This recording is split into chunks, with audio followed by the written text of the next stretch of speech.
یہ ہے اجازی افیشل، یہاں آپ کو حمد و نعت اور تقاریر دیکھنے کو ملے گی۔ امیر المومنین فی الحدیث حضرت عبداللہ ابن مبارک رضی اللہ تعالیٰ، صحابی نہیں لیکن حدیث کے امیر ہیں۔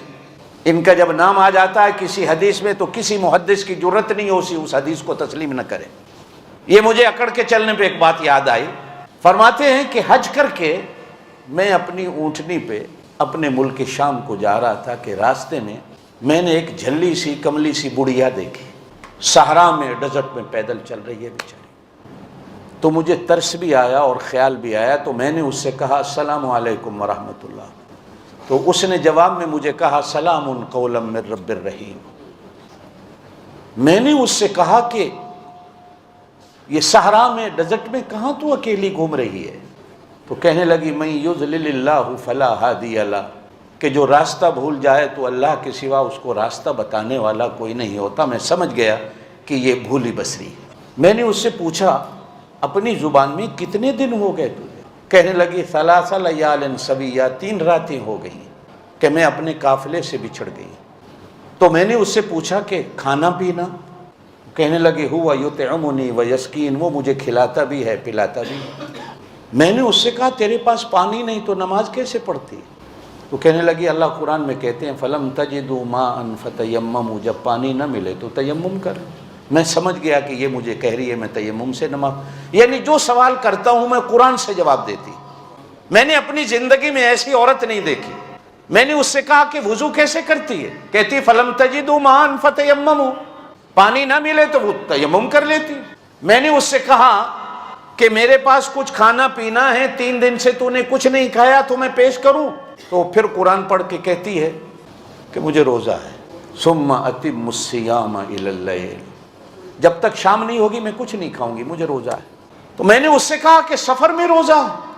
تو پھر قرآن پڑھ کے جواب دیتی ہے فمن تطوع خیرا فہو خیر اللہ، نفلی روزہ ہے میرا۔ تو میں نے کہا سفر میں تو فرضی روزہ جائز نہیں، تو نفلی روزہ رکھ رہی ہے؟ تو کہتی ہے اللہ قرآن میں کہتے ہیں وَأَن تَصُومُوا خَيْرٌ لَكُمْ إِن كُنتُمْ تَعْلَمُونَ، اگر تمہیں روزے کے اجر کا پتہ چل جائے تو پھر تم سفر میں بھی روزہ رکھنے کو تیار ہو جاؤ۔ تمہیں کیا پتہ روزے کا اجر کیا ہے؟ میں نے اس سے کہا کہ تم میری طرح بات کیوں نہیں کرتی جس طرح میں کر رہا ہوں؟ تو پھر آگے سے قرآن پڑھ کے جواب دیتی ہے کہ مَا يَلْفِظُ مِن قَوْلٍ إِلَّا لَدَيْهِ رَقِيبٌ عَتِيدٌ، کہ تمہاری زبان سے کوئی ایک لفظ ایسا نہیں نکلتا ہے لکھنے والا فرشتہ فوراً لکھ لیتا۔ اب میں نے اس سے پوچھا تو کہاں سے آ رہی ہے، کہاں جانا ہے؟ تو پھر قرآن پڑھ کے کہتی ہے سبحان الذی اسریٰ بعبدہ لیلا من المسجد الحرام الی المسجد الاقصی۔ میں سمجھ گیا کہ یہ حج کر کے آ رہی ہے اور ملک شام کی طرف جا رہی ہے اور یہ قرآن کے سوا کوئی بات ہی نہیں کرتی۔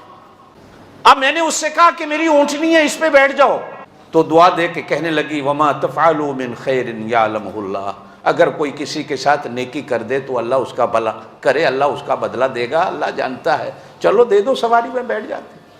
اب جب میں نے اونٹنی اس کے لیے بٹھائی تو اونٹنی جیسے سواری کو بٹھاتے وقت ہلتی جلتی ہے، اونٹنی بھاگ کھڑی ہوئی، وہ بیچاری گر گئی۔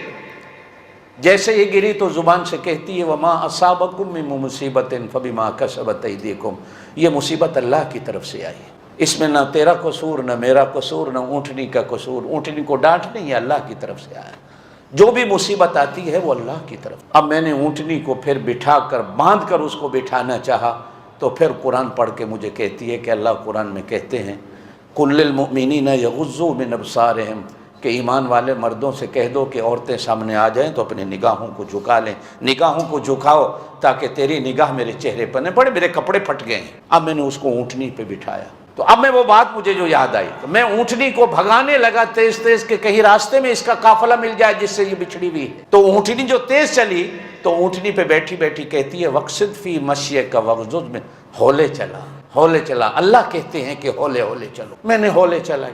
اب جیسے اونٹ چلانے والے کی عادت ہوتی ہے کہ جب آپ لوگوں نے تو کبھی اونٹوں کے قافلے چلتے نہیں دیکھے، ہم نے دیکھے ہیں کہ ایک آدمی 100 اونٹوں کو لے کے چلتا ہے تو وہ شعر پڑھتا ہوا جاتا ہے، پنجابی زبان میں کہتے ہیں وہ دوڑے ماں یہ پڑھتا ہوا جاتا ہے، تو اونٹنیاں مست ہو کے چلتی ہیں۔ بلکہ ایک دفعہ حدیث کے اندر بھی آتا ہے کہ آپ صلی اللہ علیہ وسلم کی ازواج اونٹنیوں پہ سوار تھی، سفر پہ جا رہے ہیں تو ایک صحابی نے شعر پڑھنے شروع کیے، اونٹنیاں تیز چلنے لگی تو آپ صلی اللہ علیہ وسلم نے فرمایا ہولے چلاؤ، دیکھتے نہیں ہو کہ شیشے کے آب خورے اونٹنیوں پہ ہیں، کہیں ایسا نہ ہو کہ اونٹنیاں بھاگی اور یہ نیچے گر جائیں۔ تو خواتین کو اللہ کے رسول صلی اللہ علیہ وسلم نے شیشوں کے آب خورے کہا کہ یہ پیار اور محبت سے سیدھی ہونے والی ہوتی ہے، آرام سے چلو تاکہ ان کو تکلیف نہ ہو۔ آپ صلی اللہ علیہ وسلم عورتوں کا بھی کتنا خیال کرتے۔ اب جب میں نے وہ شعر پڑھنے شروع کیے تو اونٹنیاں اور تیز چلنے لگی، تو وہ اونٹنی پہ بیٹھی بیٹھی کہتی ہے فَقْرَؤْا مَا تَيَسَّرَ مِنَ الْقُرْآنِ، قرآن کیوں نہیں پڑھتے ہو؟ قرآن پڑھو، میں تمہارا قرآن سنتی۔ اب میں نے قرآن پڑھنا شروع، پھر تھوڑا سا اور میں آگے چلا تو میں نے کہا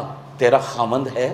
تو وہ فوراً اونٹنی پہ بیٹھ کہتی ہے یا ایھا الذین آمنوا، ایمان والو، لا تسألوا عن اشیاء ان تبد لکم، جو تمہاری چیزیں نہیں ان کے بارے میں پوچھتے کیوں؟ جن چیزوں کا حق ہی نہیں تمہارے اوپر، ان چیزوں کے بارے میں پوچھتے کیوں؟ میں نے کہا کو قوم قبیلہ، پھر کہنے لگی ولا تقف ما لیس لک بہ علم، جدھر جانا ہی نہیں خبردار نہیں پوچھنا کہ میں کس قوم قبیلے سے، بس اپنے اونٹوں کو چلاؤ۔ حضرت عبداللہ ابن مبارک کہتے ہیں کہ میں نے اب سارے راستے بات، لیکن مجھے یہ تھا کہ جلدی اس کا قافلہ کہیں مل جائے۔ اچانک دیکھا تو وہ قافلہ، اب مجھے خیال آیا، میں نے پوچھا کہ اس قافلے میں تیرا کون ہے کہ جس کو میں بلاؤں؟ تو کہنے لگی المال والبنون زینت الحیات الدنیا۔ میں سمجھ گیا کہ اس کے بیٹے اس کے قافلے میں نے کہا کہ تیرے بیٹوں کی پہچان کیا ہے؟ کہنے لگی وعلامات وبالنجم هم یہتدون، یہ اس قافلے کو راستہ دکھانے والے ہیں اور شکل صورت ان کی ایسی ہے جیسے آسمان کے ستارے ہوتے ہیں۔ میں نے کہا کو اپنے بیٹوں کا نام بتا، تو 3 نام بتا۔ کہنے لگی واتخذ اللہ ابراہیم خلیلا وکلم اللہ موسیٰ تکلیما یا یحییٰ خذ الکتاب بقوہ۔ میں سمجھ گیا کہ قبیلے میں اس قافلے میں 3 اس کے بیٹے ہیں، ایک کا نام ابراہیم ہے، ایک کا نام موسیٰ ہے اور ایک کا نام یحییٰ ہے۔ میں نے زور سے آواز دی ابراہیم، موسیٰ، یحییٰ۔ دیکھا تو 3 نوجوان آسمان کو ستاروں کی طرح بھاگتے ہوئے روشن چہرے والے میرے پاس آئے۔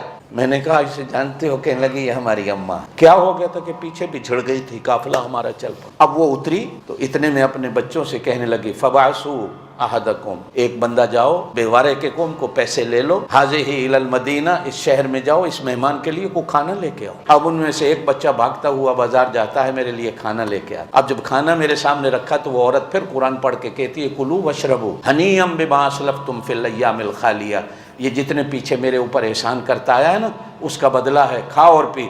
میں نے کہا قسم ہے مجھے حرام ہے یہ کھانا میرے اوپر، پہلے مجھے بتاؤ کہ یہ تمہاری ماں کی حالت کیسی ہے؟ تو وہ بچے رو کے کہنے لگے 40 سال ہو گئے آج تک ہماری ماں نے قرآن کے سوا کو بات ہی نہیں کی، قرآن کے سوا کو بات ہی نہیں کی، جب بولتی ہے قرآن بولتی۔ ہم کہتے ہیں اماں ہماری زبان میں بات کر، تو وہ کہتی ہے بولوں گی اللہ کے ہاں لکھا جائے گا، اور میں چاہتی ہوں کہ میں اس حالت میں مروں کہ میرے ہونٹوں پر قرآن کے سوا کوئی بات ہی نہ ہو۔ ایسی ایسی عورتیں بھی دنیا میں کہ جن کی زندگی ایسے گزری کہ قرآن کے سوا کبھی بات